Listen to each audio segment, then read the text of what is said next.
ఈ సంక్రాంతికి వచ్చిన సినిమాలో కొన్ని నెగిటివ్ టాక్ని సొంతం చేసుకుంటే మరికొన్ని బెస్ట్ ఎంటర్టైనర్గా నిలిచాయి. Sankranti book my show tracking ప్రకారం ఎక్కువ టికెట్లు ఏ సినిమాకి అమ్ముడుపోతున్నాయో తెలుసా? మొదటి స్థానంలో వెంకటేష్ గారు నటించిన సంక్రాంతికి వస్తున్నాం ఒక గంటకు దాదాపుగా 8,390 టికెట్ల వరకు సేల్ అవుతున్నాయి. ఇక రెండవ స్థానంలో బాలకృష్ణ గారు నటించిన మాస్ ఎంటర్టైనర్ డాకు మహారాజ్. ఈ మూవీ ఒక గంటకు 3,380 టికెట్ల వరకు అమ్ముడుపోతున్నాయి. ఇక మూడవ స్థానంలో గ్లోబల్ స్టార్ రామ్ చరణ్ నటించిన గేమ్ చేంజర్ మూవీ ఒక గంటకి 1,810 టికెట్ల వరకు సేల్ అవుతున్నాయి. ఈ మూవీ మొదటి రోజు చూపించిన జోన్ని రెండవ రోజు నుంచి ఏమాత్రం మెయింటైన్ చేయలేకపోతుంది. ఇది ఇలా ఉండగా గేమ్ చేంజర్ కూడా పైరసీ బాధ తప్పలేదు. అలాగే ఈ మూవీ ఆంధ్రప్రదేశ్లోని కొన్ని కేబుల్ టీవీలో ప్రసారం కూడా అవుతుంది. ఏపీ లోకల్ టీవీ అనే ఛానల్లో పైరసీ హెచ్డీ ప్రింట్ ప్రసారం చేస్తున్నారని కొందరు నెటిజన్లు ఎక్స్లో కూడా కంప్లైంట్ చేస్తున్నారు. ఇప్పటి వరకు కూడా దీనిపై ఎలాంటి చర్యలు తీసుకోలేదు.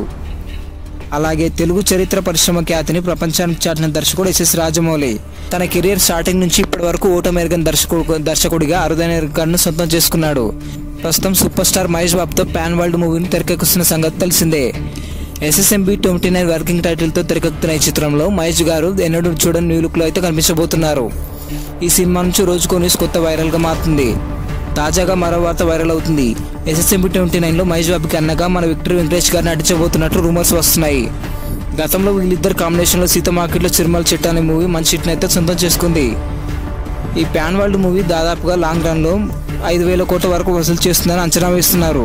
మరి మీకేమనిపిస్తుందో కామెంట్ చేయండి. మన తెలుగు నుంచి వెళ్ళి తమిళంలో సూపర్ స్టార్గా నిలిచిన విశాల్ గారి మూవీ మదగజరాజు. ఈ సినిమాను 10 ఏళ్ల క్రితం గ్రాండ్గా మొదలుపెట్టారు. అయితే ఈ సినిమా కొన్ని కారణాల వల్ల ఇప్పటికీ రిలీజ్కు నోచుకోలేకపోయింది.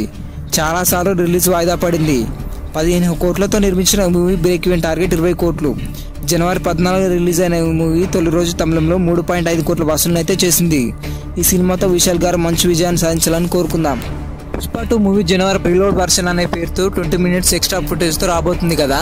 ఈ ఫుల్ ఫుటేజ్తో సినిమా 2,000 కోట్ల మార్కును అయితే టచ్ చేస్తుందని చాలా మంది అంటున్నారు. 20 నిమిషాల ఫుటేజ్ని యాడ్ చేసిన తర్వాత ఈ కలెక్షన్ మరింతగా పెరుగుతుందని అంచనా వేస్తున్నారు. దెబ్బతో ఈ మూవీ దంగల్ మూవీని బీట్ చేసి 2,000 కోట్ల మార్కును టచ్ చేస్తుందా లేదా కామెంట్ చేయండి.